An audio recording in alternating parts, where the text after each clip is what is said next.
എൻ്റെ പേര് അന്ന. തിരൂർ ഇടവകയിൽ നിന്ന് വരുന്നു. തിരൂർ തൃശ്ശൂർ. എനിക്ക് 10-20 വർഷമായിട്ട് നടുവേദനയുള്ളതാണ്. ഞാൻ ഇഞ്ചക്ഷൻ എടുത്തിട്ടാണ് ജോലിക്ക് പോയിരുന്ന കാലത്തും ചെയ്തിരുന്നത്. ഇപ്പോഴും പോരുന്ന സമയം വരെയും എനിക്ക് നല്ല നടുവേദനയുള്ളതായിരുന്നു. തിരൂർ കൺവെൻഷനിൽ നടന്നിരുന്നു. ആ സമയത്ത് കൗൺസിലിങ്ങിൽ കൈവച്ച് പ്രാർത്ഥിച്ചപ്പോൾ എനിക്ക് മുട്ടിൻ്റെ വേദന മാറിക്കിട്ടി. അത് മുട്ട് കുത്താൻ പറ്റും. അതുവരെ എനിക്ക് മുട്ട് കുത്താനൊന്നും പറ്റില്ല. പള്ളിയിൽ പോയാൽ എല്ലാവരുടെ ഒപ്പം കയറി ബെഞ്ചിലിരിക്കണമെന്ന് എനിക്ക് പറ്റുള്ളായിരുന്നു. ഇപ്പോൾ അതുപോലെ തന്നെ നിലത്തിരിക്കാനും ചെരിഞ്ഞിരിക്കാനും പറ്റില്ല. 2 സൈഡും ചെരിഞ്ഞിരിക്കാൻ പറ്റില്ല, ചമ്പ്രം പടഞ്ഞിരിക്കാൻ പറ്റില്ല. ഇപ്പോൾ എനിക്ക് മുട്ടുമേ കുത്താനും പറ്റും. ഇവിടെ വന്നതിന് ശേഷമൊക്കെ മുട്ട് കുത്താനും പറ്റുന്നുണ്ട്. നല്ലോണം മാറിയിട്ടുണ്ട്. കരങ്ങളടിച്ച് നമുക്ക് നന്ദി പറയാം. ഇതൊരു സാക്ഷ്യം, നല്ലൊരു സാക്ഷിയാണ്. കാരണം എന്ന് വെച്ചിട്ടുണ്ടെങ്കിൽ ഇത് തിരൂര് ധ്യാനം കഴിഞ്ഞ എന്താ പറയുക മാർച്ച് ഏപ്രിൽ സമയത്താണ് തിരൂര് ധ്യാനം. ആ ധ്യാനം കഴിഞ്ഞിട്ട് ഇപ്പോൾ എത്ര മാസങ്ങൾ കഴിഞ്ഞു. അന്ന് കൗൺസിലിംഗ് ചെന്നപ്പോൾ കിട്ടിയ ഒരു അനുഗ്രഹമായിട്ടാണ് ഇപ്പോൾ സാക്ഷ്യപ്പെടുത്തുക. നട്ടെല്ലും ഇഞ്ചക്ഷൻ ചെയ്തിട്ടാണ് ഈ നട്ടെല്ലിൻ്റെ വേദന കുറയ്ക്കാറ്. അത്രയും നടുവേദനയുള്ള ആളായിരുന്നു.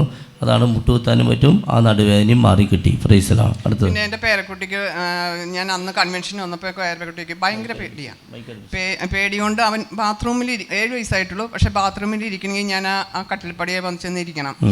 അപ്പോൾ അങ്ങനെയുള്ള കുട്ടീനെ കൂട്ടി ഞാൻ അച്ഛൻ്റെ അടുത്ത് വന്ന് കൈവച്ച് പ്രാർത്ഥിച്ച് പിന്നെ തൊട്ട് അവന് ഒരാളും വേണ്ട. അപ്പം പുറത്തും കൂടി ഇറങ്ങി ഓടിപ്പോകാനായിട്ട് അവന് ആരുടെയും സഹായം വേണ്ട.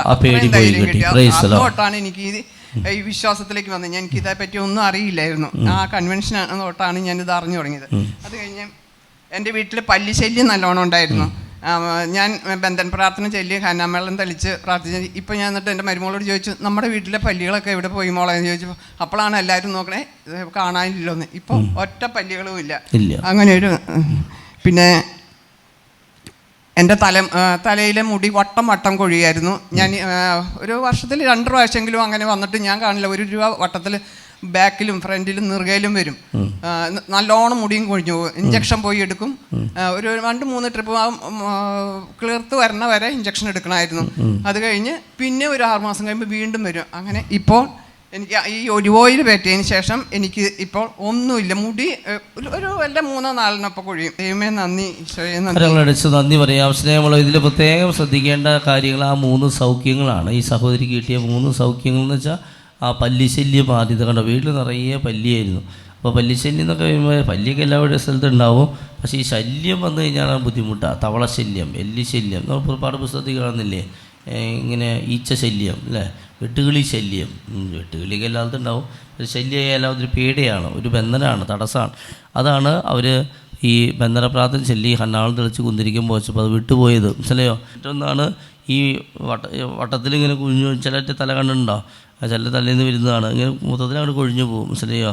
ഈ ഓരോ ഭാഗത്ത് ഇങ്ങനെ എലി കടിച്ച പോലെ അങ്ങനെ ഓരോ ഭാഗത്ത് നിന്ന് ഇങ്ങനെ മൊത്തത്തിൽ കൂട്ടത്തോടെ അങ്ങോട്ട് പോവും മുടി. മനസ്സിലായോ? അതായിരുന്നു ആ ചേച്ചിക്ക്. ഇഞ്ചക്ഷൻ എടുത്തിരുന്ന വ്യക്തിയായിരുന്നു ഈ മുടി വരാൻ വേണ്ടിയിട്ടേ. അപ്പം അതാണ് ഒലിവ് ഓയിൽ പെട്ടിപ്പോൾ സൗഖ്യം കിട്ടിയത്. നിസ്സാര സൗഖ്യം എല്ലാവരും ഈ സഹോദരി കിട്ടിയിരിക്കുക. കരങ്ങളടിച്ച് നമുക്ക് നന്ദി പറയാം കേട്ടോ. ഇപ്പോൾ 2 രോഗ ഇഞ്ചക്ഷൻ ചെയ്തിരുന്നതിന് സൗഖ്യം കിട്ടിയത്.